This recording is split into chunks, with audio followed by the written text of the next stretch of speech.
ठीक है। तो मैग्नेटिज्म में हम लोग लगभग चीज कर ही लिए थे, अब बस थ्योरेटिकल कुछ पोर्शंस बच गए थे हमारे। ठीक है। तो इसमें मोस्टली जो है चैप्टर 5 वाले जो है वही बचा हुआ है। अच्छा, स्कूल में कहाँ तक हो गया है हम लोग के? अर्पित।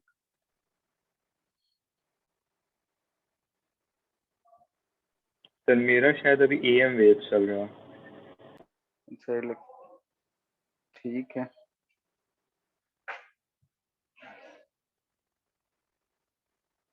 ठीक है, लगभग सबका वही होगा क्योंकि फर्स्ट पार्ट खत्म हो गया है। ठीक है, हम लोग का भी इसमें मैग्नेटिज्म है, मैग्नेटिज्म के बाद ईएमआई बच रहा है, फिर एसी और इलेक्ट्रोमैग्नेटिक वेव। तो कुल मिला के 10-12 लेक्चर चाहिए होंगे इधर हमें, और बाकी उधर तो चल ही रहा है। ठीक है। ठीक है, फिर तो आज देखते हैं हम लोग। तो हम लोग का बच्चा था इसमें कि गैल्वेनोमीटर। हम लोग जो इंस्ट्रूमेंट्स पढ़ रहे थे तो उसमें मूविंग कॉइल गैल्वेनोमीटर है, तो उसी से शुरू करते हैं।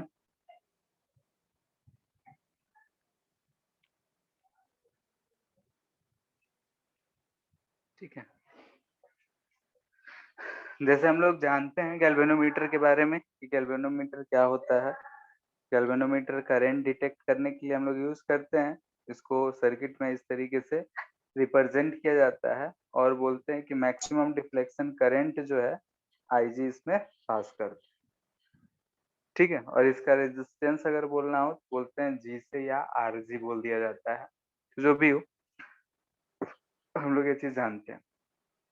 अब एक्चुअली में देखते हैं कि जो हम लोग इंस्ट्रूमेंट लेते हैं जैसे गैल्वेनोमीटर, तो उसका कंस्ट्रक्शन अंदर में कैसा होता है और वो कैसे वर्क करता है। तो एक्चुअली में क्या होता है कि एक कॉइल होता है, ठीक है, इस तरीके का। इसके ऊपर कॉइल यानी कि हम वायर्स लिपटे लिपटे होते हैं। ठीक है, मान लेते हैं कि ऐसा हमारा इस पे वायर्स जो है लिपटा हुआ है, मतलब कि सेंटर के आसपास से लिपटा होता है, और ये हमारा एक्सटर्नल सर्किट में जाता है। ये जो कॉइल होता है इसे हम लोग मैग्नेट्स के बीच में रखते हैं। ठीक है, मान लेते हैं मैग्नेट है, ये नॉर्थ पोल हो गया, ये साउथ पोल हो गया, यानी कि मैग्नेटिक फील्ड इसमें ऐसा नॉर्थ से साउथ की तरफ है। ठीक है, एक कॉइल है इसमें लिपटा हुआ है। ये जो है वायर है, ये आउटर सर्किट में आया है। लेट से कि हम बैटरी में जोड़ दे रहे हैं ताकि इसमें से करंट बह रहा हो। ठीक है, यानी कि ऐसा करंट इसमें बह रहा है, लेट से कैसा करंट जो है बह रहा है। अब हम ये चीज जानते हैं कि अगर एक करंट कैरिंग कॉइल को हम किसी मैग्नेटिक फील्ड में रखते हैं तो उस पे टॉर्क लगता है। ये चीज तो पता है। ठीक है। लेट से इस कॉइल का जो है, कॉइल के लिए एन है टोटल नंबर ऑफ टर्न्स। ठीक है, यानी कि नंबर ऑफ टर्न्स को हम एन से रिप्रेजेंट कर रहे हैं। ए जो है क्रॉस सेक्शनल एरिया कॉइल के लिए। ठीक है। और हम जानते हैं कि अगर करंट होगा, if there is current,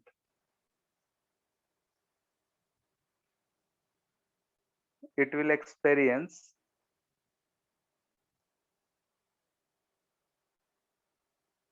some torque। ठीक है, इसमें कुछ टॉर्क लगेगा, जिस टॉर्क को हम लोग एम क्रॉस बी या N I A B maximum torque जो लिखते हैं इससे देते हैं। ठीक है, ये जो हम लोग लिखते हैं मैक्सिमम वैल्यू लिखते हैं एम क्रॉस बी यानी एम बी साइन थीटा आता है, लेकिन एन आई ए बी हम लोग लिख लेते हैं। एन आई ए जो है मैग्नेटिक मोमेंट को रिप्रेजेंट करता है। तो यहाँ पे इतना चीज तो दिख रहा है कि अगर इस कॉइल को हम ऐसे बना के रखे हैं तो ये जो है डिफ्लेक्ट करेगा अगर इस कॉइल से करंट पास हुआ तो। ठीक है। अब ऊपर क्या होता है कि ऊपर यहाँ पे एक स्प्रिंग लगा होता है, इससे ऐसा, ये वाला स्प्रिंग। ठीक है, और इस स्प्रिंग से ऐसा कनेक्टेड जो होता है हमारा पॉइंटिंग डिवाइस होता है, और ऐसा ये रीडिंग होता है, ये जीरो होता है इधर, ये मैक्सिमम दोनों तरफ, यानी कि करंट के डायरेक्शन के ऊपर लेफ्ट या राइट डिफ्लेक्शन देगा। अगर हम लोग डिवाइस लेते हैं तो सिर्फ ऊपर वाला ये कांटा और रीडिंग ही दिखता है, अंदर का चीजें नहीं दिखती। ये जो है इसे हम लोग टॉर्सनल स्प्रिंग बोलते हैं।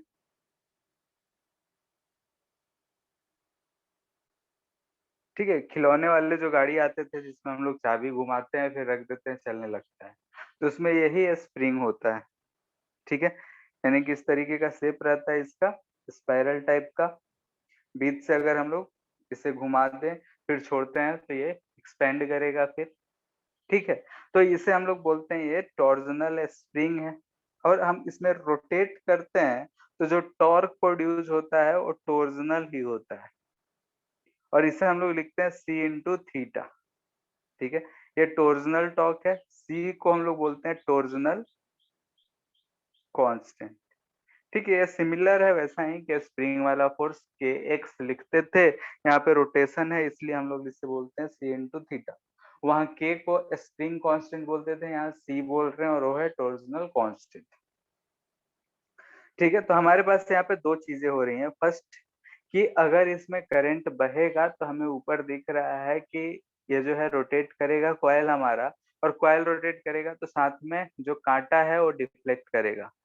ठीक है, डिफ्लेक्ट करा, फिर से स्प्रिंग लगा हुआ है तो उसे वापस लाने का कोशिश करेगा। ठीक है, अगर हम मैक्सिमम डिफ्लेक्शन की बात करें तो मैक्सिमम डिफ्लेक्शन उतना होगा कि जब ये दोनों टॉर्क जो है दोनों आपस में क्या करे, बैलेंस कर ले। ठीक है, यानी कि अगर हम इसी चीज पे वर्क करता है, जैसे हम लोगों ने बोला था कि जो हमारा गैल्वेनोमीटर होता है किसी भी सर्किट में करंट को डिटेक्ट करने के लिए यूज होता है। यानी कि हमें सर्किट में ये करंट बताएगा कि हाँ भाई सर्किट में करंट है या नहीं, डायरेक्शन पहले वाले के तरफ ही है या उसके अपोजिट डायरेक्शन। तो यहाँ पे हम लोग को इस तरीके से इसमें पता चलता है कि अगर इसमें से कुछ करंट बह रहा है तो उस करंट की वजह से ये जो हमारा मैग्नेटिक फील्ड में कॉइल है वो डिफ्लेक्ट करता है। ये कॉइल डिफ्लेक्ट करेगा तो साथ में इससे अटैच्ड जो कांटा है वो भी हमारा डिफ्लेक्ट करेगा, तो हमें पता चलेगा हाँ भाई कॉइल में करंट है। ठीक है, मैक्सिमम डिफ्लेक्ट कितना करेगा, जब दोनों इक्विलिब्रियम चला जाए, जितना इक्विलिब्रियम है उतना जाएगा, यानी कि ये दोनों आपस में बैलेंस कर लेंगे दोनों टॉर्क एक दूसरे। बाकी अगर करंट नहीं रहेगा तो डिफ्लेक्ट नहीं करेगा। लेकिन इसमें ये होता है कि वहां डिफ्लेक्ट होकर रुक नहीं जाता है, ऐसा नहीं होता है कि एक वैल्यू पे जाए और वहीं पे रुक जाए। ठीक है, फिर से वापस आ जाता है। वापस कौन लाएगा, तो ये जो स्प्रिंग है उसको अगर हम थीटा रोटेट करे हैं तो थीटा रोटेट होने के बाद फिर से वो अपना रीस्टोरिंग फोर्स लगाएगा, यानी रीस्टोरिंग टॉर्क लगाएगा और वापस से जिस पोजीशन से गया था इक्विलिब्रियम पोजीशन पे ला देगा। ठीक है, तो इस चीज पे ये वर्क करता है। तो यहाँ पे अगर इससे दोनों से हम निकाले कि अगर इसमें कुछ टर्म्स जो होते हैं वो क्या क्या होते हैं, तो यहाँ पे अगर हम बोले कि इन इक्विलिब्रियम कंडीशन, यानी कि मैक्सिमम डिफ्लेक्शन जब किसी भी करंट के लिए अगर दे रहा हो, यानी कि डिफ्लेक्शन जितना भी हो थीटा, उस केस में तो हम बोलेंगे कि जो टॉर्क है वो टॉर्क टॉर्जनल से दोनों आपस में बैलेंस कर लेंगे। यानी कि एन आई ए बी जो होगा वो सी इंटू थीटा को बैलेंस कर रहा होगा। यानी कि यहाँ से करंट कितना बह रहा होगा, बोल सकते हैं C by N A B into theta, इतना करंट बह रहा होगा। ठीक है, ये वैल्यू हम हो सकता है कि थीटा के फॉर्म में हम फाइंड कर ले, लेकिन जो रीडिंग है वो रीडिंग से हमें नहीं पता चले। ठीक है, ये गैल्वेनोमीटर का अंदर अंदर की बात हो रही है।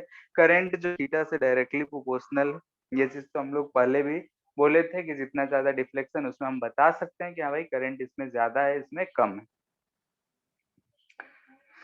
अब ध्यान से देखें तो ये जो ब्रैकेट के अंदर है ये वाला टर्म, किसी भी गिवन गैल्वेनोमीटर के लिए सी यानी कि स्प्रिंग उसमें फिटेड, कॉइल भी उसमें फिट होगा, मैग्नेट भी होगा, for a given galvanometer it is constant.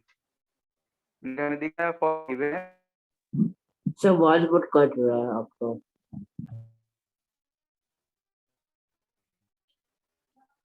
तो अभी भी कट ही रहा है। अब ठीक आ रहा है।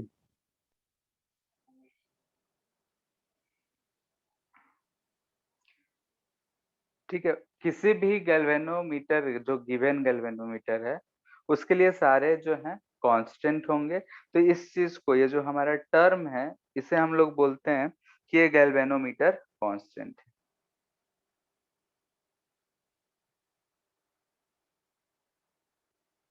ठीक है, ये किसी भी गैल्वेनोमीटर के लिए हमारा ये वैल्यू कांस्टेंट मिलेगा, क्योंकि एक बार हम गैल्वेनोमीटर को बना के मार्केट में भेज दिए तो उसमें जो कॉइल लगा हुआ है उसमें number of turns, area, spring का स्प्रिंग कांस्टेंट, मैग्नेटिक फील्ड सारा फिक्स होगा। तो इसलिए हम इसे बोलते हैं कि गैल्वेनोमीटर ये कांस्टेंट है। तो यहाँ से अगर ये कांस्टेंट है तो दिस इंप्लाइज दैट कि आई जो है वो डायरेक्टली प्रोपोर्शनल टू थीटा है।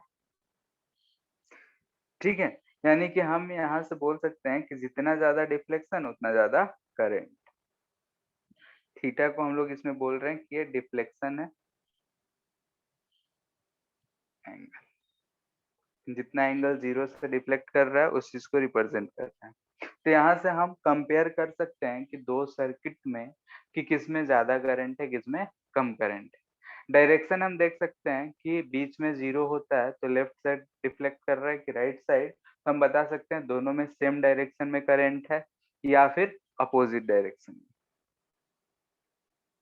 क्लियर है इतना? Yes sir. ठीक है, अब इसमें दो टर्म्स और यूज होते हैं गैल्वेनोमीटर को डिफाइन करने के लिए। जैसे मार्केट में जाएंगे तो उसके ऊपर डब्बे पे लिखा होगा, वो दो चीज होता है करंट सेंसिटिविटी, करंट सेंसिटिविटी। ठीक है, करंट सेंसिटिविटी रिप्रेजेंट करता है कि भाई कितना करंट हम इससे मेजर कर सकते हैं। तो इसको डिफाइन हम लोग ऐसे करते हैं, it represents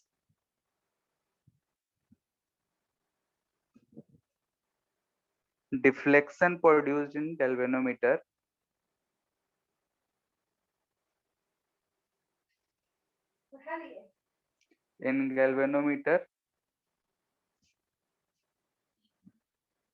when a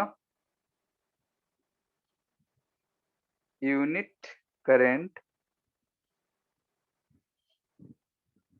is passed through it.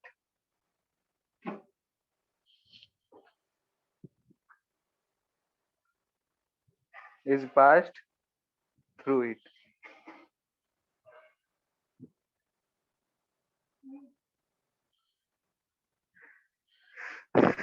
ठीक है, ये रिप्रेजेंट करता है कि अगर हम लोग यूनिट करंट पास करें तो कितना डिफ्लेक्शन ये देगा। ठीक है, तो टोटल डिफ्लेक्शन हमें पता रहेगा, दिख रहा है। तो टोटल डिफ्लेक्शन से हम निकाल सकते हैं कि कितना करंट मेजर करेगा। इसको हम लोग रिप्रेजेंट करते हैं आई एस से।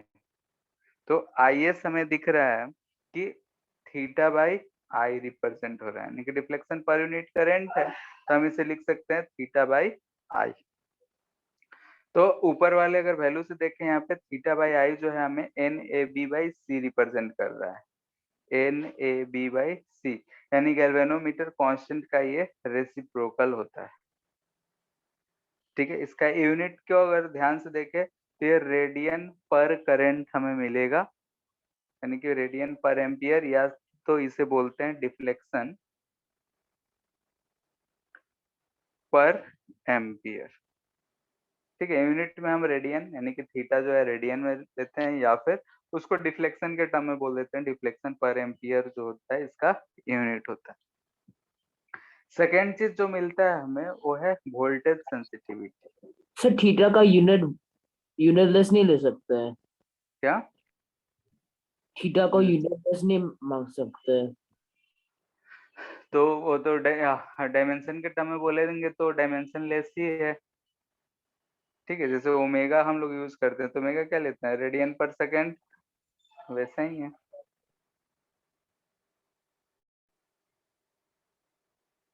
ठीक है, यूनिट तो होता है ना, डायमेंशन उसका जीरो होता है। Yes sir. ठीक है, नेक्स्ट है वोल्टेज सेंसिटिविटी। ये भी सेम चीज है, यानी कि it is defined as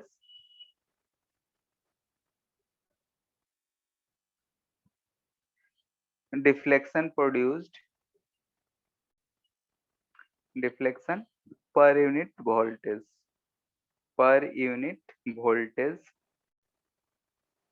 applied across terminals of galvanometer.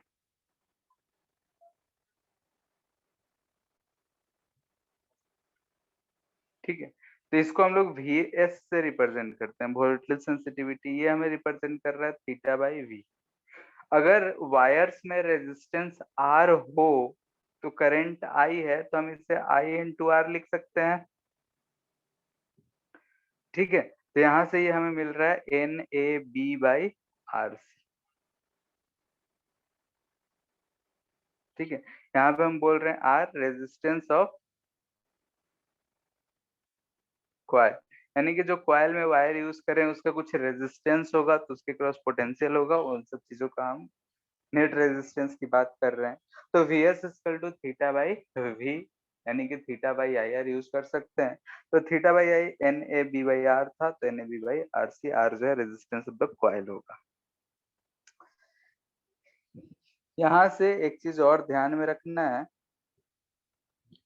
कि ये जो VS है यानी कि वोल्टेज सेंसिटिविटी है, वो does not depend on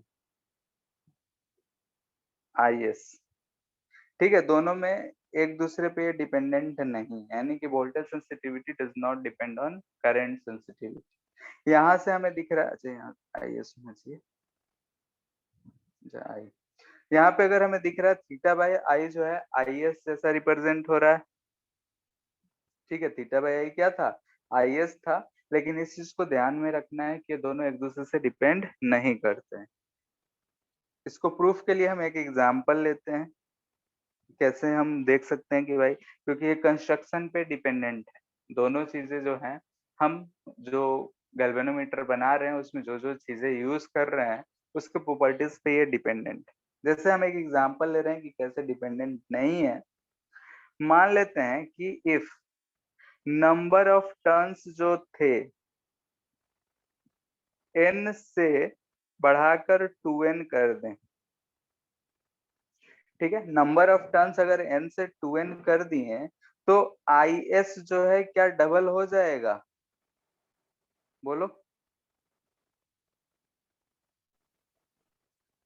yes sir. IS ध्यान से देखो, डायरेक्टली प्रोपोर्शनल टू n है, तो हमसे यही कहा जा रहा है अगर नंबर ऑफ टर्न्स को डबल कर दें तो करंट सेंसिटिविटी डबल हो जा रहा है।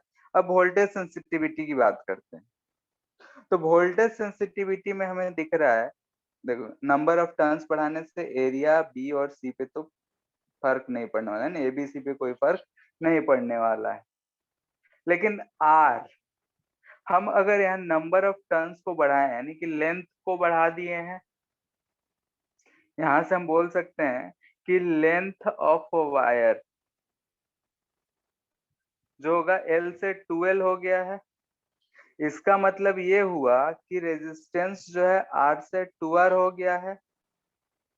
इसका मतलब ये हुआ अगर हम इन दोनों को कंसिडर करें तो हमें दिख रहा है कि VS जो है वो VS ही है, सेम ही रह रहा है,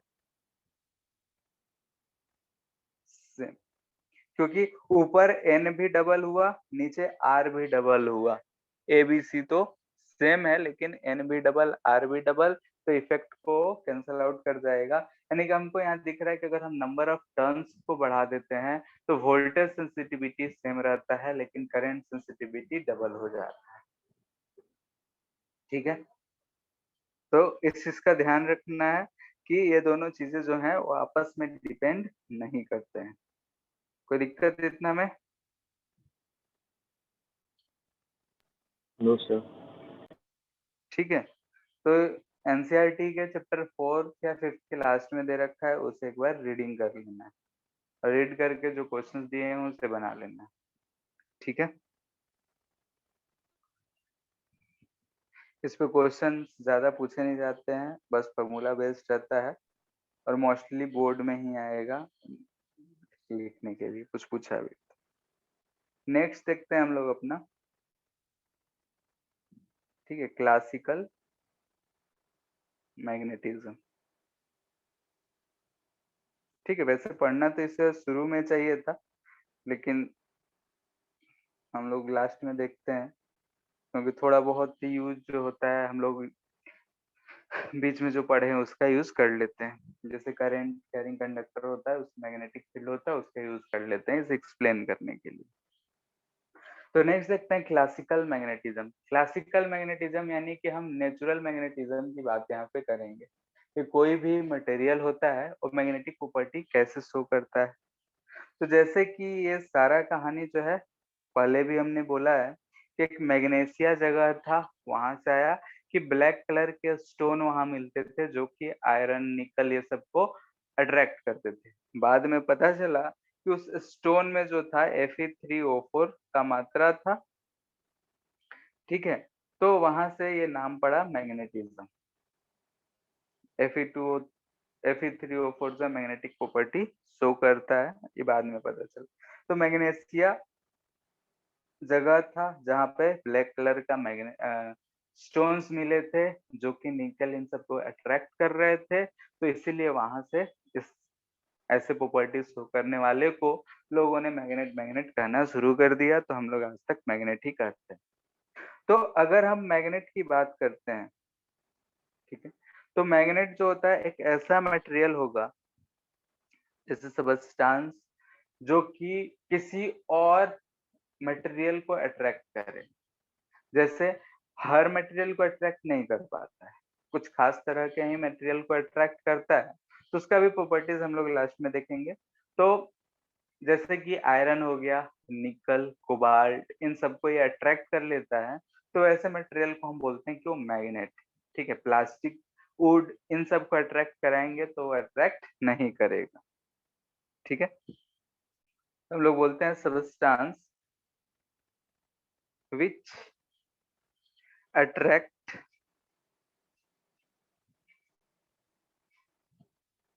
मटेरियल showing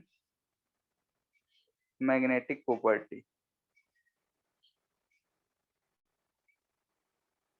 ठीक है, एग्जाम्पल में आयरन, निकल, कोबाल्ट, ठीक है, इन सब को ये अट्रैक्ट कर पाता है, वैसे मटेरियल को हम लोग बोलते हैं कि वो मैग्नेट। तो मैग्नेट है तो उसका स्ट्रेंथ को रिप्रेजेंट करने के लिए हम लोग यूज करते हैं pole strength.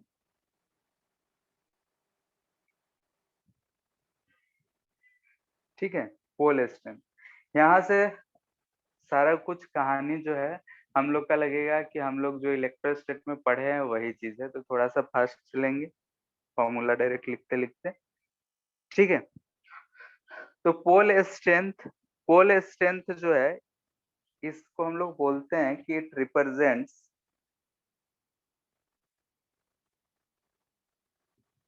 Measurement of magnetic field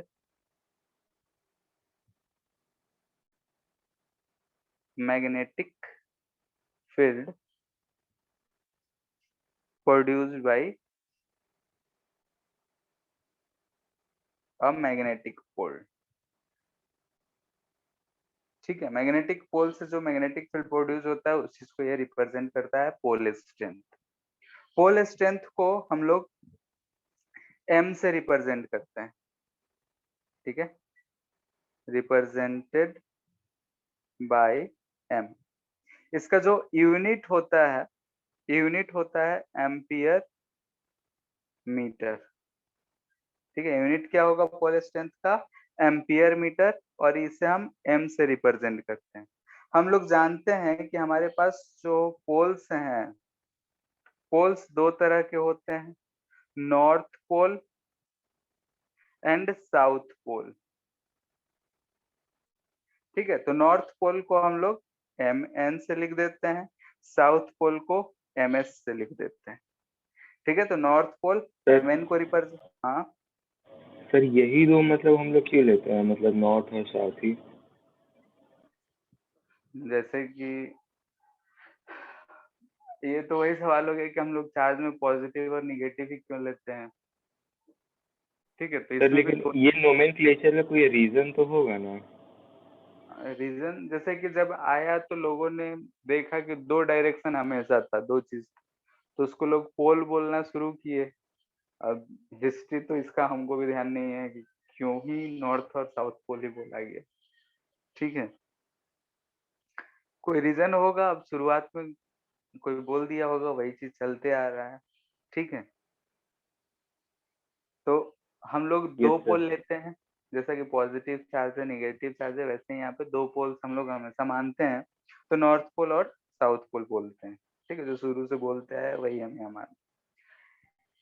ठीक है,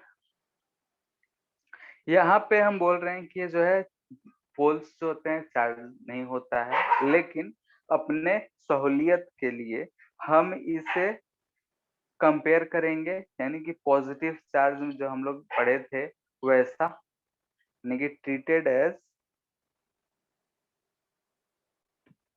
एज पॉजिटिव चार्ज। जो हम लोग पॉजिटिव चार्ज का जो जो प्रॉपर्टी यूज कर रहे थे वो हम नॉर्थ के लिए यूज करेंगे, और ये ट्रीटेड एज नेगेटिव चार्ज। ठीक है, यानी कि हम ये चीज समझ, इस चीज को एज्यूम कर लेंगे। इसको एज्यूम करने से हमारा काम जो है बहुत आसान हो जाता है, यानी कि जो कुछ भी है वो हम लोग आसानी से सीख लेते हैं। जैसे कि हम लोगों ने देखा था कि मैग्नेटिक फील्ड जो है नॉर्थ पोल से निकलता है और साउथ पोल पे खत्म होता है। तो हम लोगों ने पहले पढ़ा था कि अगर चार्जेस है तो पॉजिटिव चार्ज से इलेक्ट्रिक फील्ड लाइंस निकलते हैं और नेगेटिव पे खत्म हो जाते हैं। तो वैसा ही कुछ है, तो बस हम उसे चीज से कंपेयर कर लेते हैं और बाकी सारा कहानी वैसे ही ट्रीट करते हैं। ठीक है, जैसा कि अगर हम बोले कि यहाँ पे पॉजिटिव चार्ज है, तो हम लोग बोले थे कि इससे जो इलेक्ट्रिक फील्ड लाइंस हैं वो हमें ऐसा निकलते हुए दिखेगा। ठीक है, ये इलेक्ट्रिक फील्ड लाइंस है। और वही अगर निगेटिव चार्ज होता तो हम बोलते कि इस पे जो है इलेक्ट्रिक फील्ड लाइंस जो है टर्मिनेट हो रहे हैं। ठीक है, तो सिमिलरली अगर हमसे बोला जाए कि अगर हमारे पास एक नॉर्थ पोल है, तो नॉर्थ पोल है तो यहाँ से मैग्नेटिक फील्ड लाइंस जो है निकलेंगे। ठीक है, ये मैग्नेटिक फील्ड लाइंस हो गए। वही अगर साउथ पोल है तो मैग्नेटिक फील्ड लाइंस इस पे टर्मिनेट होंगे। ठीक है, ऐसा हम लोग इसे ट्रीट कर लेंगे। आगे चल के ये भी देखेंगे कि नॉर्थ और साउथ जो है अकेले कभी नहीं एग्जिस्ट करता है, कभी भी एग्जिस्ट करेगा तो दोनों साथ साथ ही करेगा। तो उसके पीछे भी रीजन है, तो सब चीजें हम लोग डिस्कस करेंगे। फिलहाल हम यहाँ पे ये मान रहे हैं कि नॉर्थ पोल को mn से लिखेंगे, उसके स्ट्रेंथ को, एंड साउथ पोल को ms से। ये स्ट्रेंथ रिप्रेजेंट कर रहा है, इसका मतलब जैसे कि हम लोग चार का स्ट्रेंथ q से रिप्रेजेंट करते थे, ये q चार्ज का स्ट्रेंथ हुआ, तो वैसे ही ये पोल का स्ट्रेंथ को रिप्रेजेंट कर रहा है। नॉर्थ पोल से मैग्नेटिक फील्ड निकलेगा, साउथ पोल को टर्मिनेट होगा, यानी कि सिमिलर तरीके से सब कुछ हो। अब हमें अगर निकालना हो कि फोर्स कितना लगाएगा, क्या लगाएगा, तो उन सब चीज को हम लोग यहाँ पे अब डायरेक्टली चर्चा करते जाते हैं। Coulomb's law of magnetic force. ठीक है, कूलम्स लॉ क्या कहता था, बताओ दो चार्जेस के लिए। K Q1 Q2 by R square. ठीक है, तो यहाँ पे अगर दो हम इसे चार्ज की तरह ही ट्रीट कर रहे हैं, दो अगर हम यहाँ पे रखे हुए हैं, ठीक है, इसको हम m1 m2 कर देते हैं, दोनों लाइक ही मान लो। ठीक है, नहीं वो कुछ बोल रहे हैं, इसका मतलब कि दोनों नॉर्थ है या दोनों साउथ है। तो दोनों नॉर्थ या दोनों साउथ रहेंगे तो हम जानते हैं लाइक पोल्स क्या करते हैं, रिपेल करते हैं। तो इस पे फोर्स लगाएगा, इस पे फोर्स लगाएगा, और वो फोर्स जो होगा वो क्या होगा, के m1 m2 by R square. यहाँ के का वैल्यू क्या आएगा बता सकते हो, बोलो। 1 by 4 pi epsilon. Mu not by 4 पाई ना आएगा, मैग्नेटिक फील्ड में क्या आता था, constant mu not by 4 pi. Yes, sir. ठीक है, तो यस सर। के हम लोग वहां पे 1/4 पाई एप्सिलॉन नॉट यूज करते थे, यहाँ क्या करेंगे, म्यू नॉट बाई 4 पाई। ठीक है, म्यू नॉट का वैल्यू अगर कुछ मीडियम होता तो म्यू लिखते, फॉर एनी मीडियम, कोई मीडियम होता तो म्यू लिखते जिससे हम mu not into mu R लिख सकते थे। म्यू नॉट का वैल्यू हम लोग जानते हैं 4 पाई इंटू 10⁻⁻⁷ होता है। ठीक है, यूनिट क्या हो जाएगा?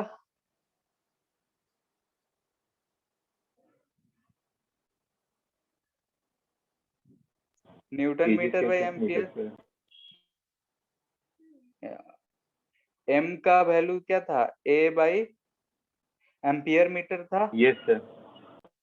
तो एम्पियर स्क्वायर हो जाएगा। एम्पियर स्क्वायर मीटर तो खत्म, न्यूटन पर एम्पियर स्क्वायर होगा ना। जैसे पोल का हम लोग बोले कि यूनिट जो है एम्पियर मीटर है, तो यहाँ पे ऊपर एम्पियर स्क्वायर मीटर स्क्वायर, नीचे metre square metre square metre square cut गया, तो न्यूटन पर एम्पियर स्क्वायर हो जाएगा। इसके टर्म में अगर हम लिखे तो होगा। Yes sir. ठीक है, तो सेम चीज दिख रहा है, सेम फॉर्मूला सब कुछ यहाँ पे, ये सब जानते हैं फिर भी लिख दे रहे। पहला, अगर लाइक पोल्स रहे तो क्या होगा?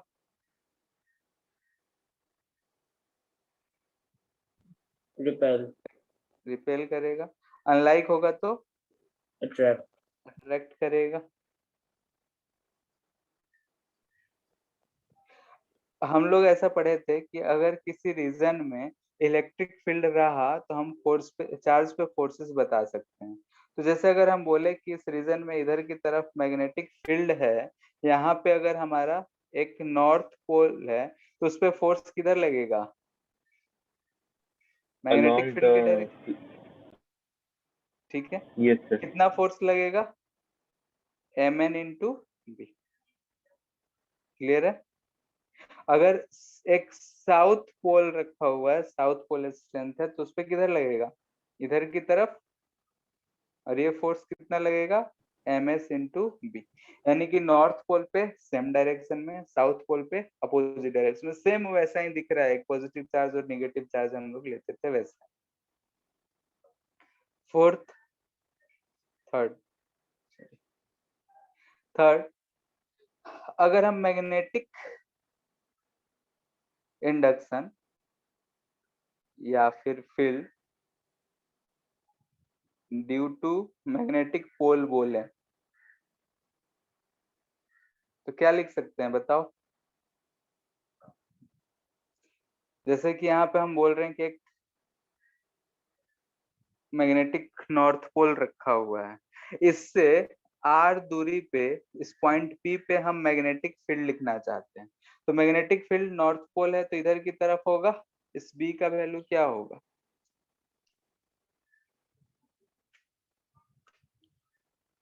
लो, वहां क्या होता था? k Q by R square. वैसे ही यहाँ पे भी बोलेंगे m नॉट है तो हम बोलेंगे कि फोर्स बाई टेस्ट, ये टेस्ट पोल हो जाएगा। यहाँ पे, वहां टेस्ट चार्ज होता था, जिसका अगर हम वैल्यू लिखेंगे तो क्या आएगा? Mu not by 4 pi into M N by R square. South pole होता तो पोल की तरफ लगता, नॉर्थ पोल है तो इससे दूर लग रहा है। क्लियर है इतना? Hello, yes sir. ठीक है, अब आते हैं बार मैग्नेट पे। ठीक है, बार मैग्नेट। बार मैग्नेट हम लोग जानते हैं बचपन से कि एक ऐसा शेप का होता है, एक तरफ बोलते हैं नॉर्थ पोल है, एक तरफ साउथ पोल है। मैग्नेटिक फील्ड लाइंस अगर हम ड्रॉ करते हैं तो ऐसा कुछ ड्रॉ करते हैं कि नॉर्थ पोल से जाएगा साउथ पोल को, और साउथ पोल पे टर्मिनेट होता है। अंदर की अगर हम बात करें इनसाइड, तो इनसाइड में हम बोलते हैं कि इसे साउथ टू नॉर्थ जाता है, क्लोज लूप फॉर्म करता है। ठीक है, तो अगर हम बोले कि बार मैग्नेट किसी न किसी मटेरियल का बना होता है, तो मटेरियल जो है मैग्नेटिक फील्ड क्यों शो करता है? ठीक है, यानी कि how a bar magnet produces magnetic field. ठीक है, यानी कि अगर हम बार मैग्नेट की बात कर रहे हैं तो कोई एक मटेरियल है, ब्लैक कलर का सब्सटेंस जो हम लोग शुरू में बोले थे वही मटेरियल है, वो जो है एक मैग्नेटिक फील्ड प्रोड्यूस कर रहा है। तो बार मैग्नेट मैग्नेटिक फील्ड कैसे प्रोड्यूस करता है, उसका रीजन क्या है? तो हम लोग बोलते हैं कि ये जो रीजन है वो एटॉमिक है। एटॉमिक कहने का मतलब ये है कि हम लोग जानते हैं कि एटम में एक न्यूक्लियस होता है और न्यूक्लियस के चारों तरफ जो है इलेक्ट्रॉन ऐसे रिवॉल्व करते हैं। ठीक है, अगर ये इलेक्ट्रॉन है तो इलेक्ट्रॉन की अगर हम बात करें तो केमिस्ट्री में थोड़ा सा पढ़े होंगे कि अनपेयर्ड इलेक्ट्रॉन, पेयर्ड इलेक्ट्रॉन।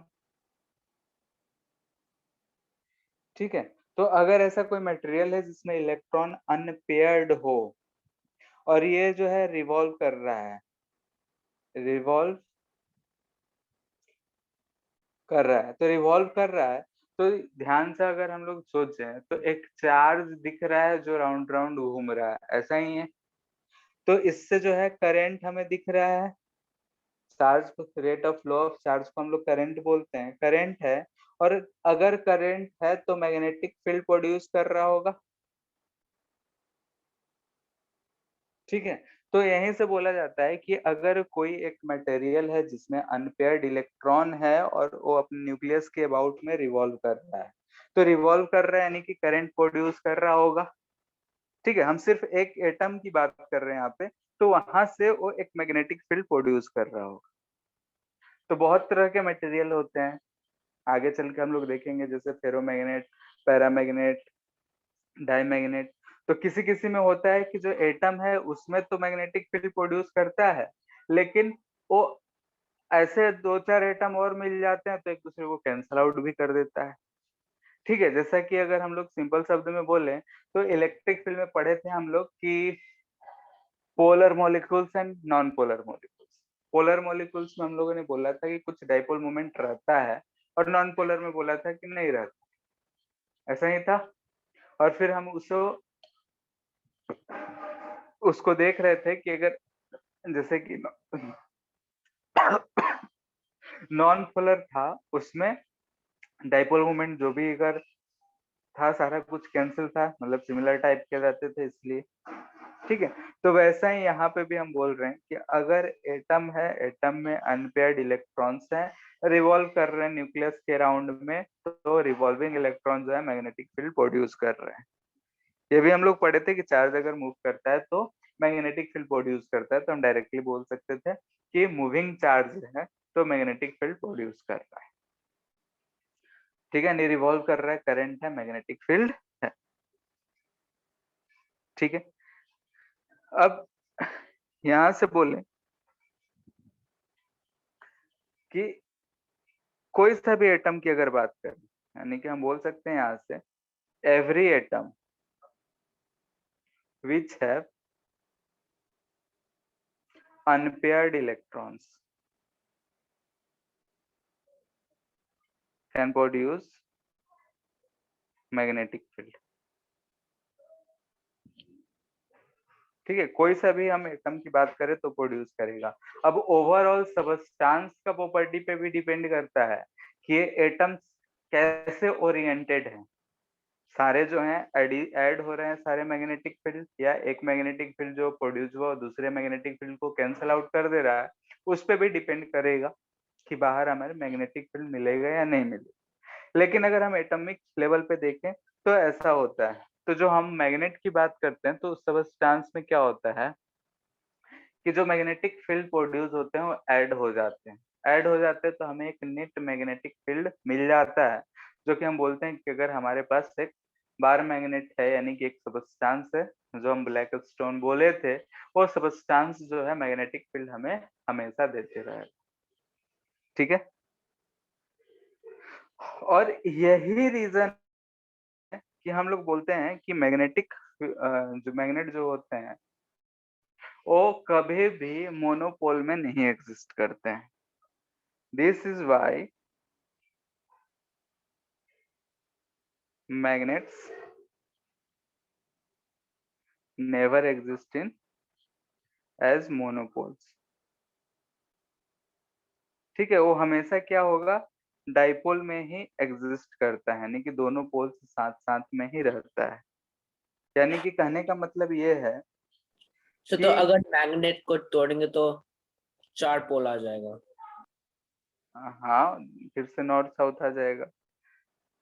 ठीक है, जैसे कि अगर ये हमारे पास एक मैग्नेट है, ये नॉर्थ है, ये साउथ, इसे अगर हम बीच से तोड़ दिए, तो बीच से तोड़े तो हमें ऐसा दो मैग्नेट और मिला, तो ये नॉर्थ, ये साउथ, ये नॉर्थ, ये साउथ हमें मिल जाएगा। ठीक है, ऐसा क्यों? क्योंकि ये एटॉमिक प्रॉपर्टी है। यानी कि हम ऐसा क्यों बोल रहे हैं, तो यहाँ से हम बोल सकते हैं कि लेट से कि ये हमारा मैग्नेट था, इसमें ये सारे एटम्स को रिप्रेजेंट कर रहे हैं। ठीक है, एटम्स में लेट से कि ऐसा हमारा इलेक्ट्रॉन कुछ घूम रहा है, मैग्नेटिक फील्ड जो है ऐसा प्रोड्यूस कर रहा है, इसमें भी ऐसा घूम रहा है मैग्नेटिक फील्ड ऐसा, इसमें भी घूम रहा है मैग्नेटिक फील्ड ऐसा, इसमें भी घूम रहा है मैग्नेटिक फील्ड। यानी कि ये नॉर्थ साउथ, ये इस लेवल पे north south north south north south ऐसा रिप्रेजेंट कर रहा है। तो ओवरऑल देखेंगे तो हमें ये नॉर्थ दिख रहा था बाहर से, ये साउथ दिख रहा था। अगर हम बीच से कट कर देंगे तो क्या हम सारे एटम्स को अलग अलग थोड़े कर रहे हैं? देखो, तो यहाँ से बीच से कट कर भी दिए तो ये वाला एंड हमें अब साउथ और ये वाला एंड नॉर्थ जैसा बिहेव करने लगेगा। बोलो, क्योंकि अगर मैग्नेटिक फील्ड इसमें ऐसा था, ठीक है, तो बीच में भी हम देख रहे हैं इसमें मैग्नेटिक फील्ड ऐसा है, तो यहाँ पे अगर हम कट करे हैं तो इधर नॉर्थ, इधर ये साउथ, ये एटम्स जो हैं ये फिर से वैसे ही थे वैसे ही रह गए। ठीक है, तो ये नॉर्थ हो गया, ये साउथ हो गया। इसका अगला पार्ट अगर देखेंगे तो ये नॉर्थ और ये साउथ की तरह फिर से ट्रीट करने लगे। क्लियर है? तो चूंकि हम लोग बोलते हैं कि इसमें मैग्नेटिक फील्ड जो प्रोड्यूस हो रहा है वो एटॉमिक नेचर से प्रोड्यूस हो रहा है, एटम से प्रोड्यूस हो रहा है। एटम का प्रॉपर्टी हम ला दिए, तो बीच से अगर हम कट भी करते हैं तो हम एटम को ऐसा थोड़े है कि डिवाइड कर रहे हैं। कुछ एटम फर्स्ट पार्ट में आएंगे, कुछ एटम सेकंड पार्ट में आएंगे, वो भी फिर से हमें वैसा ही प्रॉपर्टी शो करेंगे। इसीलिए हमेशा नॉर्थ और साउथ जो होगा एग्जिस्ट करेगा साथ साथ। क्लियर है?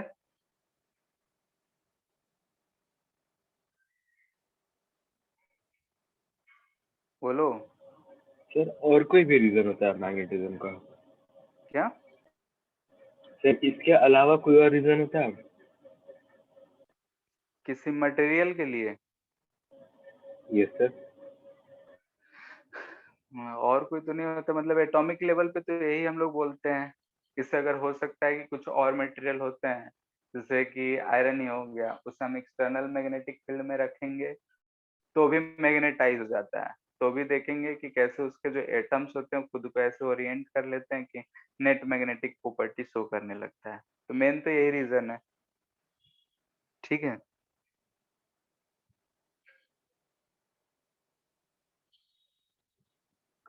क्लियर है इतना? Yes sir.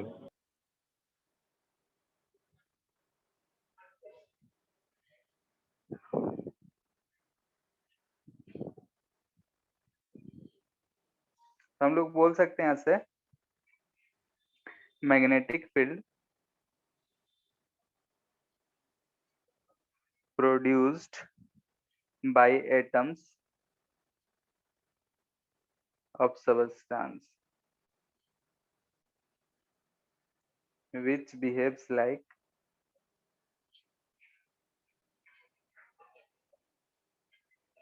current carrying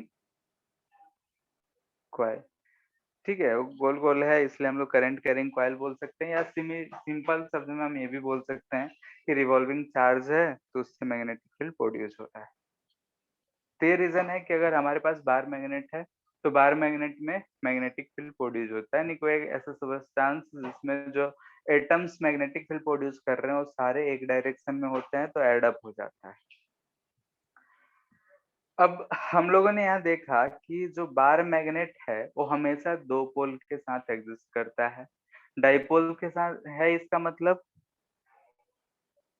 ठीक है, तो हम लोगों ने पढ़ा था इलेक्ट्रिक डाइपोल, तो वैसे ही मैग्नेटिक डाइपोल पहले भी हम लोग पढ़े थे, डाइपोल्स। ठीक है, जिसे हम कैपिटल एम से भी रिप्रेजेंट करते हैं या फिर किसी किसी बुक में म्यू से भी रिप्रेजेंट किया जाता है। मैग्नेटिक डाइपोल को यहाँ पे अगर हमें डिफाइन करना होगा तो हम ऐसे डिफाइन करते हैं, जैसे कि ये हमारा बार मैग्नेट हो गया, ये हमें नॉर्थ पोल है तो ये हम एम एन से रिप्रेजेंट कर रहे हैं, ये एम एस से रिप्रेजेंट हो रहा है। एक लेंथ हम बोल रहे हैं एल जी, यानी कि ज्योमेट्रिकल लेंथ है, और हम बोल रहे हैं एल एम यानी कि magnetic length. L G geometrical length और एल एम जो है मैग्नेटिक लेंथ। ठीक है, ये जो मैग्नेटिक लेंथ होता है ये लेस देन ज्योमेट्रिकल लेंथ होता है किसी भी बार मैग्नेट के लिए, और L M by L G जो आता है ये लगभग 0.84 आता है। ठीक है, अगर नहीं दिया रहे तो दोनों को हम बराबर ही लेंगे, लेकिन अगर दे रखा होगा तो हम ये चीज यूज करेंगे। तो इसको निकाला कैसे गया? एक्सपेरिमेंटल है, ठीक है, हम लोग को उतना चिंता नहीं करना है। तो अगर मतलब दूसरा मैग्नेट होगा तब भी स्ट्रेंथ वैलिड होगा? क्या? मतलब दूसरा तरह का मैग्नेट जैसे होर्सशू मैग्नेट? नहीं, ये बार मैग्नेट के लिए है।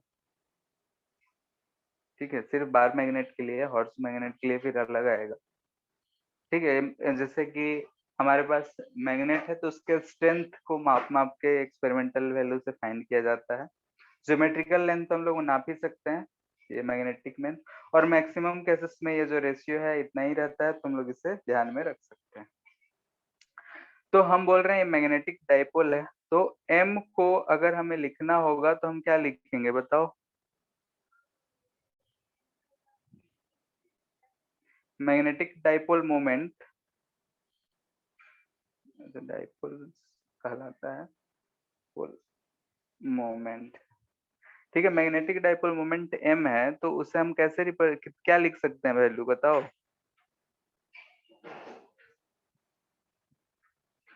अगर दो सर एम चार्जेस इंटू पे टू है। एम इंटू यहाँ से एल एम यूज करते हैं।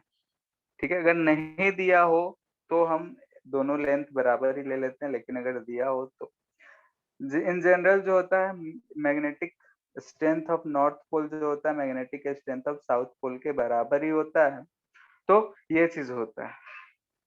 ठीक है, और अगर हम इसका डायरेक्शन की बात करेंगे तो डायरेक्शन किधर होगा? North to south. North to south. सोच के बोलो, इलेक्ट्रिक डाइपोल मोमेंट किधर से किधर होता था? Negative charge to positive charge, ये सर साउथ से नॉर्थ। तो ये किधर होगा? South to north. ठीक है, यानी कि वेक्टर क्वांटिटी है, डायरेक्ट यहाँ पे हम एम एन या एम एस जो भी लिख सकते हैं, एल एम अगर नहीं दिया हो तो एल एम एल जी के बराबर लेते हैं। ठीक है, तो ये चीज हमारा मिलता है magnetic dipole moment of a bar magnet pole strength की टर्म्स में। ठीक है,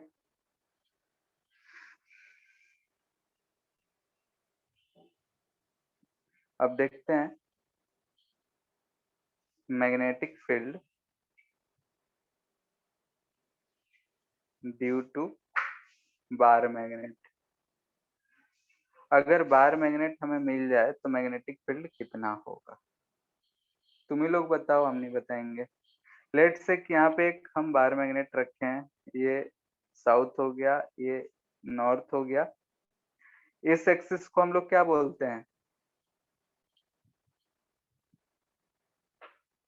इस पोजीशन को एक्सियल पोजीशन। एक्सियल। इस पोजीशन पे अगर हम इसके सेंटर से आर दूरी पे यहाँ मैग्नेटिक फील्ड लिखना चाहें तो क्या लिखेंगे? एलिमेंट लेंगे। उतना डेरिवेशन नहीं करना, डायरेक्ट बोलो आंसर क्या होगा।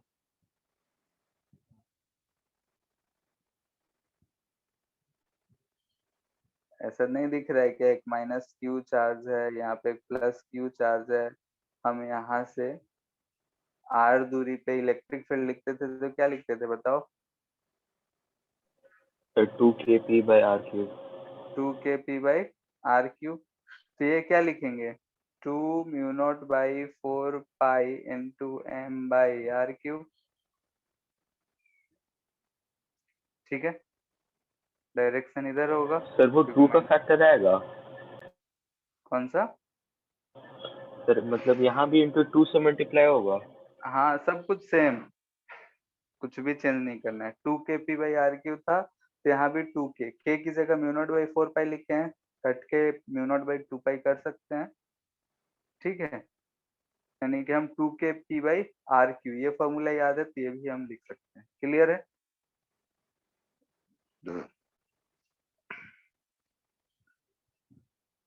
बोलो। यहाँ पर बस लिखना है, सीखना है, इसका डेरिवेशन के फेरा में मत पढ़ो क्योंकि डेरिवेशन हमें पढ़ना नहीं। इनफैक्ट की क्वेश्चन भी हमसे इससे बहुत कम मिलेगा, बुकलेट ये सब सॉल्व करोगे तो एचसी वर्मा में मिल जाएगा, बाकी कहीं नहीं। इस पोजीशन को क्या सर इसको बोलते थे हम सेम लोग? तरह से डिराइव नहीं कर सकते जैसा मतलब हम लोग उसमें किए थे? कर सकते हैं, ठीक है, लेकिन यहाँ पे अगर रियली में देखा जाए तो पूरा एटम्स का जोड़ करके ना हम लोग एमएस और एमएन भी माने हैं। Yes sir. बोलो। ठीक है, तो उतना डिटेल में हमें नहीं जाना है, तो बस इसे ही कंपेयर करके लिख लेना। इस पोजीशन को क्या बोलते थे? इक्वेटोरियल। इक्वेटोरियल। Equatorial position. इस पोजीशन पे क्या होगा? माइनस इस डायरेक्शन में आएगा मैग्नेटिक फील्ड, म्यू और नॉट बाय कितना? 4 पाई इंटू म्यू/r³।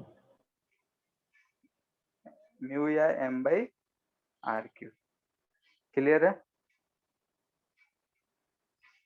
और किसी और पोजीशन यानी आर्बिट्री पोजीशन पे अगर हमसे कहा जाता तो एंगल थीटा बोल देते, ये डिस्टेंस r होता एट एनी पॉइंट p। तो मैग्नेटिक फील्ड क्या लिखते हैं? Sir mu not by 4 pi into m/r³ into √1+3 cos square theta. ठीक है, फिर से एक फिगर बना देते हैं।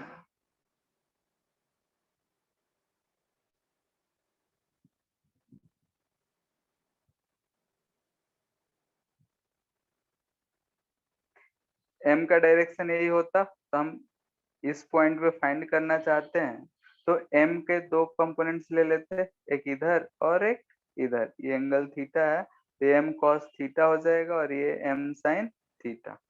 तो इस पॉइंट पे हमें दो दो मैग्नेटिक फील्ड मिलेगा, इधर की तरफ B1 बोल दे रहे हैं और इधर की तरफ B2, ये मिलेगा। ठीक है, तो B1 का अगर हम वैल्यू लिखना चाहते हैं तो B1 क्या लिखेंगे? 2 mu naught pi into m cos theta. और B2 लिखेंगे तो क्या लिखेंगे? Mu naught pi m sin theta. फिर दोनों का वेक्टर सम कर लेंगे तो हमारा टोटल मैग्नेटिक फील्ड मिल जाएगा। क्लियर है?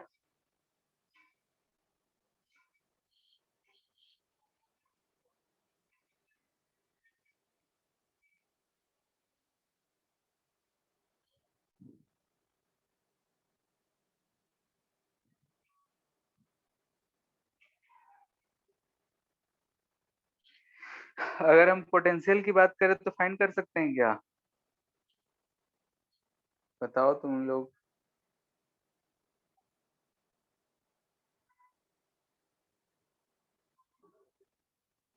यहाँ पे क्या आएगा?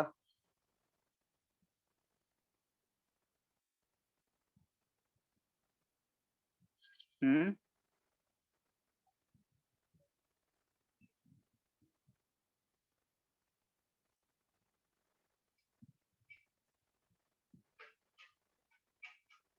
Hello. Sir mu not by 4 pi into m.r/r³। Mu naught pi kp/r² आता था ना? ये सर वेक्टर फॉर्म में वो मैं बोला। इसमें क्या आएगा? 0। ठीक है, लेकिन ये वाला पोर्शन जो है हमसे उतना नहीं पूछा जाता है, मैग्नेटिक पोटेंशियल एनर्जी ये सब चीजें, ठीक है। ये वाला जो है एक्सक्लूडेड है, लेकिन अगर आ गया तो हम इससे हम फाइंड कर सकते हैं। इसके बाद है force on a bar magnet.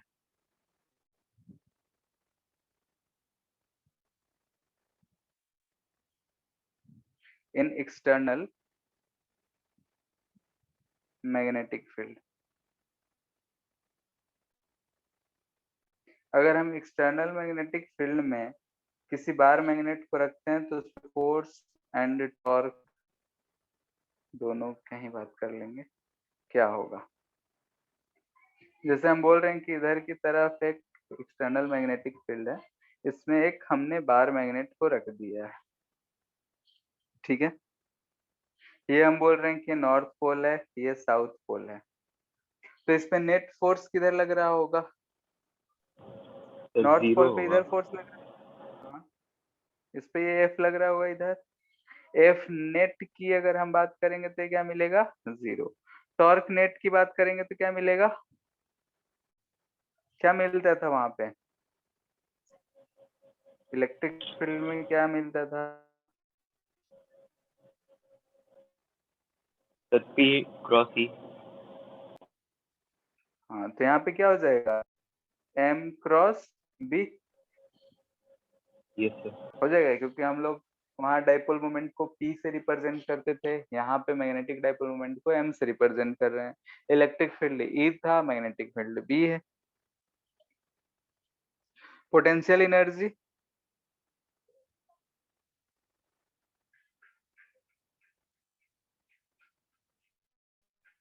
Minus P dot E होता था, यस सर। ठीक है।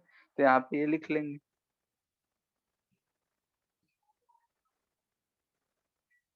ठीक है।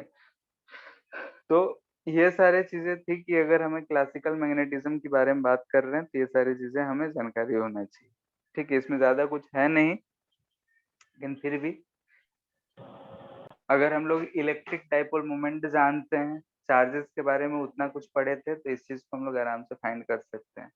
एच.सी. वर्मा में चैप्टर नंबर 36 या 37 में इसके बारे में, हाँ सर बार मैग्नेट में बीच में कहीं फोर्स नहीं लगेगा? क्या? सर बार मैग्नेट तो पूरा वो लंबा सा है ना, हम लोग तो वहाँ पे हाँ पॉइंट चार्ज का बात कर रहे थे ना। हाँ।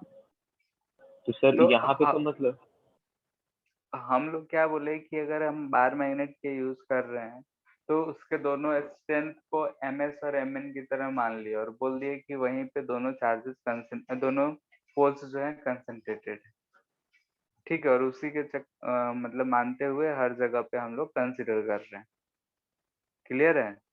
जैसे कि ये हम एज्यूम ही कर रहे हैं एक्सपेरिमेंटल वैल्यू से,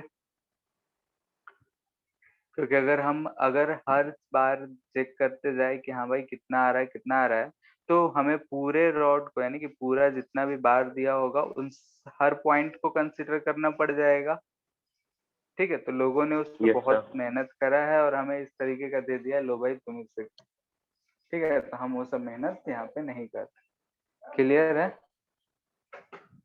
यस सर। ठीक है। तो एच.सी. वर्मा में चैप्टर नंबर 36 या 37 में शायद ये सब चीजें दी हुई हैं, तो एक बार देख लेना है। और एनसीईआरटी में चैप्टर नंबर 5, ठीक है, उसमें भी इसके बारे में थोड़ा बहुत जिक्र है, तो उसको भी पढ़ लेना है, ठीक है। इसके बाद है हम लोग का, सर ये चैप्टर खत्म अब? नहीं इसमें और दो चीजें रह गई हैं, वो भी थ्योरेटिकल है पूरा। एक तो अर्थ मैग्नेटिज्म और प्रॉपर्टीज ऑफ मैटर, यानी कि टाइप्स ऑफ मैटर अगर हम बोलते हैं कि डायमैग्नेट किसे कहते हैं, फेरोमैग्नेट किसे कहते हैं, और एक हिस्टैरिसीस लूप, बहुत ही इजी चीज है, ठीक है। तो वही चीज समझना है। बाकी तो डायमैग्नेट पैरामैग्नेट ये सब केमिस्ट्री में भी पढ़े होंगे। Yes diamagnetic sir. मटेरियल किसे कहते हैं? सर जिसमें इलेक्ट्रॉन पेयर में रहता है, और पैरामैग्नेटिक? जहाँ अनपेयर्ड इलेक्ट्रॉन प्रेजेंट रहता है। फेरोमैग्नेटिक था? No sir. तो फेरोमैग्नेटिक भी पैरामैग्नेटिक जैसा ही मटेरियल होता है, बस उसका क्रिस्टलाइन जो होता है वो थोड़ा पैकेट टाइप का फॉर्मेशन कर लेता है, तो उसे फेरोमैग्नेटिक कहते हैं। खैर उसके बारे में आएंगे हम लोग। फिलहाल देखते हैं कितना टाइम बचा है। 10 मिनट, देखते हैं जितना हो जाए, ठीक है।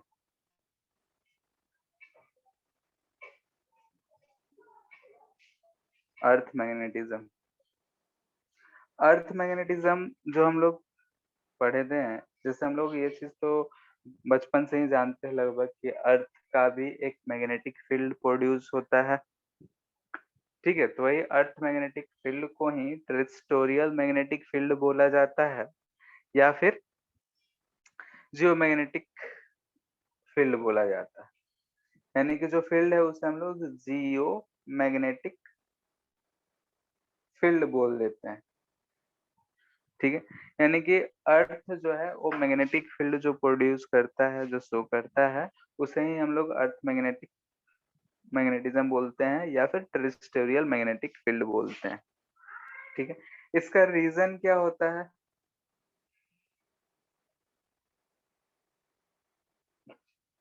बोलो। सर सेम एटॉमिक वाला। वैसा ही कुछ है और थोड़ा डिटेल में। तो अर्थ में हम किससे एटम मानेंगे, क्या मानेंगे, कैसे करोगे? क्लास 10th में भी था,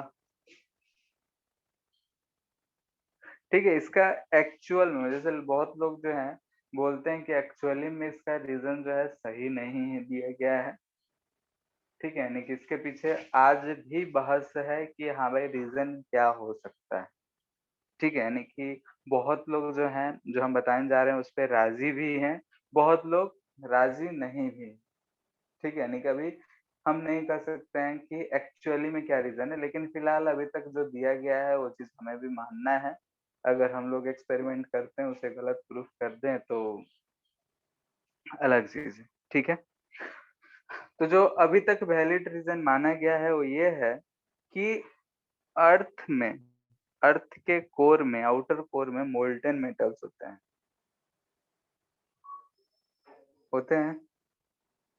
इन आउटर कोर ऑफ अर्थ, ठीक है। अर्थ के मोल्टेन मेटल्स होते हैं। मोल्टेन मेटल्स है यानी कि आयंस है, और अर्थ रिवॉल्व कर रहा है तो ये आयंस भी रिवॉल्व कर रहे होंगे, ठीक है। अर्थ चूंकि राउंड राउंड घूम रहा है, तो सोचो कि अगर हम एक बकेट या किसी चीज में पानी भर दें और उसे बकेट को गोल गोल घुमा, तो उसके अंदर जो पानी होता है उसमें भी हलचल होता है, वो भी घूमेगा। तो वैसे ही लोगों ने कहा कि जो मोल्टेन मेटल है वो भी रिवॉल्व कर रहा होगा, और उसमें आयंस हैं वो रिवॉल्व कर रहे हैं। तो आयंस अगर रिवॉल्व कर रहे हैं तो करंट प्रोड्यूस होगा, ठीक है। और यहाँ से हम बोलेंगे कि मैग्नेटिक फील्ड है, ठीक है। तो अभी तक लोग इस चीज को बोलते हैं, लेकिन बहुत ऐसे साइंटिस्ट या बड़े बड़े लोग हैं, वो लोग बोलते हैं कि नहीं ये रीजन पूरे तरीके से एक्सेप्टेबल नहीं है, लेकिन वो लोग भी कुछ अच्छा नहीं बोल पाए हैं, तो इसलिए हम लोग अभी तक यही चीज मानते हैं कि अगर अर्थ का मैग्नेटिज्म का हमें रीजन बोलना हो तो हम यही बोलेंगे कि अर्थ के आउटर कोर में जो मोल्टेन मेटल्स हैं, मोल्टेन है यानी कि आयंस के फॉर्म में होंगे, आयंस होगा उसमें, और वो आयन रिवॉल्व कर रहा है, यानी कि अगर चार्ज रिवॉल्व कर रहा है तो मैग्नेटिक फील्ड प्रोड्यूस करेगा। क्लियर है ये? ठीक है। अब अगर हम ये मान ले कि ये हमारा अर्थ है, तो अर्थ में हम लोग जानते हैं कि एक एक्सिस होता है जिसके अबाउट जो है अर्थ रोटेट कर रहा होता है, तो इसको हम लोग बोलते हैं जियोमेट्रिकल एक्सिस, ठीक है। जियोमेट्रिकल एक्सिस में इस साइड ऊपर की तरफ हम लोग बोलते हैं कि नॉर्थ पोल है, तो हम इसे बोल रहे हैं जियोमेट्रिक नॉर्थ और इसे बोल रहे हैं जियोमेट्रिक साउथ, ठीक है। ये क्या है? जियोमेट्रिक नॉर्थ और ये है जियोमेट्रिक साउथ। मैग्नेटिक जो लाइन होता है वो इस लाइन से थोड़ा सा इंक्लाइंड होता है, ठीक है। ये जो एंगल होता है इंक्लिनेशन वो 11 पॉइंट लगभग 3 डिग्री होता है, ठीक है, 11.3 डिग्री पे होता है। और इससे हम लोग बोलते हैं कि ये जो है मैग्नेटिक एक्सिस है, ठीक है। ये जो है मैग्नेटिक एक्सिस है। ये जो हमारा पोल है इसे हम लोग बोलते हैं कि ये मैग्नेटिक साउथ है,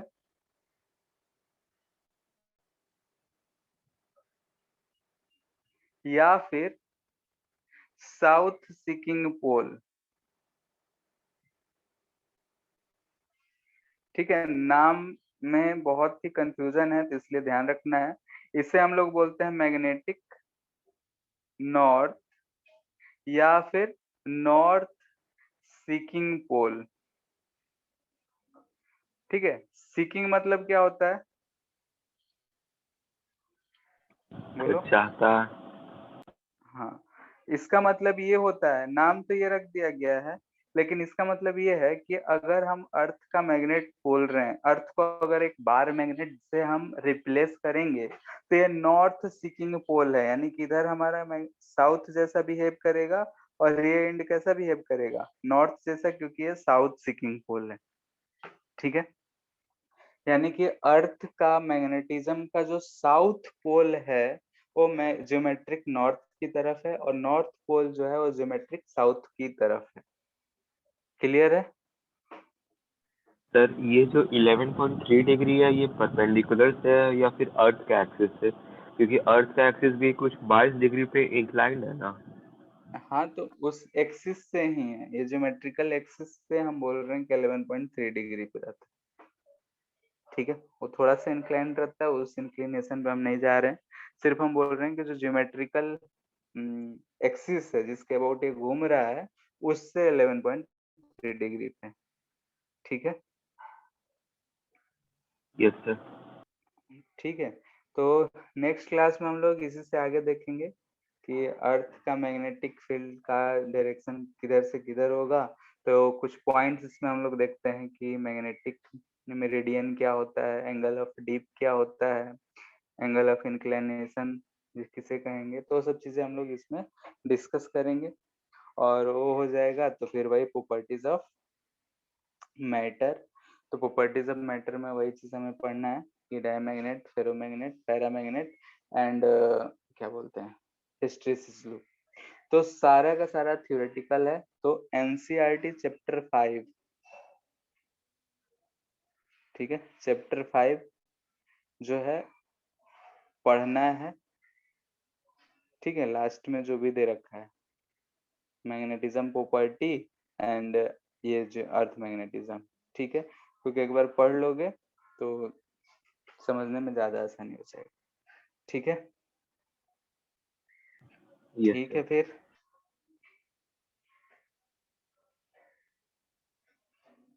thank you sir. Thank you sir. Thank you.